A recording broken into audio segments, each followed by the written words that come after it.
سید ولد آدم خیر الانام، اس پہ لاکھوں درود، اس پہ لاکھوں سلام۔ بسم اللہ الرحمن الرحیم، نحمدہ ونصلی علی رسولہ الکریم، اما بعد۔ کسی شاعر نے کہا ہے کہ تم نے چاہا ہی نہیں حالات بدل سکتے تھے، میرے آنسو تیری آنکھوں سے نکل سکتے تھے، دو قدم ساتھ میرے چل کے تو دیکھا ہوتا، خود بخود تیرے خیالات بدل سکتے تھے، تم تو ٹھہرے ہی رہے جھیل کے پانی کی طرح، دریا ہوتے تو بہت دور نکل سکتے تھے، تم نے الفاظ کی تاثیر کو پرکھا ہی نہیں، نرم لہجے سے تو پتھر بھی پگھل سکتے تھے۔ صدر محترم، علماء کرام، ملک بھر سے تشریف لائے ہوئے مجلس منتظمہ کے اراکین اور میرے بزرگوں اور دوستوں، جمعیت علماء کا یہ اجلاس عام ایک ایسے وقت میں ہو رہا ہے جب ملک میں بسنے والی تمام قوموں کو سہارے کی ضرورت ہے، ملک میں بسنے والی تمام عوام کو آپ کی رہنمائی کی ضرورت ہے۔ جمعیت علماء یہ کسی ایک جماعت کا نام نہیں ہے، یہ ایک تحریک ہے جس کا قیام 1919 میں باضابطہ عمل میں آیا تھا،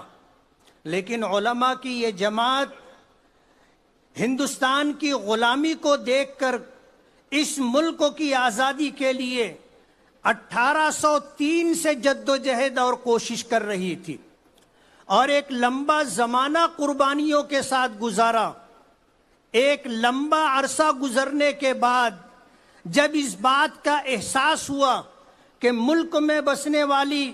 دوسری قوموں اور برادریوں کو جب تک ہم ساتھ نہیں لیں گے اس وقت تک دیش کی آزادی مشکل ہوگی، جمعیت علماء نے اس ملک کی آزادی کے لیے جو قربانیاں دی ہیں وہ تاریخ کے اوراق پر آب زر سے لکھنے کے قابل ہے۔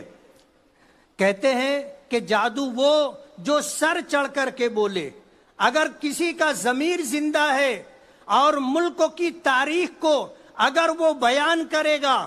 تو مسلمانوں کی اور خاص طور پر علماء کی قربانیوں کو کبھی بھی نظر انداز نہیں کر سکتا، اسے اعتراف کرنا ہی ہوگا۔ جمعیت علماء نے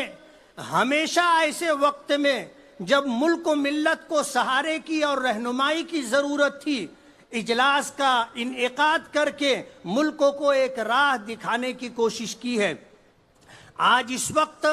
آپ ملک کے گوشوں سے تشریف لائے ہیں، کشمیر سے لے کے کنیا کماری تک۔ آج جو حضرات ارکان مرکزیہ جمعیت علماء کی دعوت پر آج بمبئی کے آزاد میدان میں جمع ہیں، آپ کو صدر محترم کی طرف سے جو پیغام دیا جائے گا اسے آپ امانت سمجھیں اور اسے لے جا کر کے اپنے اپنے علاقوں کے اندر عام کرنے کی کوشش کریں، اور جو پیغام آپ کو دیا جائے گا اس پر دل و جان سے عمل کر کے ملت اسلامیہ کے ساتھ ساتھ ملک میں بسنے والوں کی رہنمائی اور ان کے سہارے کا کام کریں۔ میں زیادہ وقت آپ کے درمیان حائل نہیں رہنا چاہتا، لیکن آپ کو یہ بتانا چاہتا ہوں کہ پورے ملک میں آج جس طرح کے حالات ہیں، ہم ہی نہیں، آج اس دیش میں جتنے لوگ، جتنی برادریاں، قومیں اور سیاسی تنظیمیں، جماعتیں اور جتنی بھی مذہبی تنظیمیں ہیں، سبھی پریشان ہیں۔ آج اس وقت ضرورت اس بات کی ہے کہ ملک کی جمہوریت کو باقی رکھنے کے لیے، ملک میں پیار محبت اور ملک میں بھائی چارگی باقی رہے، اس کے لیے ہم سب کی یہ ذمہ داری ہے کہ ہم مل جل کر کے کوشش کریں اور ملک کے قانون، سنویدھان، یہاں کی جمہوریت، سیکولرزم اور آپس کے بھائی چارے اور پیار محبت کو باقی رکھنے کے لیے ہم سے جو ممکن ہو وہ قربانی دینے سے دریغ نہ کریں۔ میں وقت کم ہے، اس بات کا احساس کرتے ہوئے اپنی بات ختم کروں گا، لیکن یہ کہنا چاہوں گا کہ مایوس ہونے کی ضرورت نہیں ہے۔ حدیث پاک میں آتا ہے ان قلوب عباد اللہ بین اصبعی الرحمن یقلبها کیف یشاء، ہمارے معاملات اچھے ہونے چاہیے۔ اصلاح معاشرہ کے عنوان سے یا مولانا اشہد رشیدی صاحب نے جو پیغام دیا ہے کہ اپنے اخلاق اتنے بہتر کرو کہ لوگ اس کا اعتراف کریں، اور اس اعتراف کے ساتھ ملکوں کے اندر بھائی چارہ عام ہو، اور جو پیار و محبت کی فضا ماضی میں تھی وہ دوبارہ قائم ہو، اس کے لیے ہم اپنا جو حصہ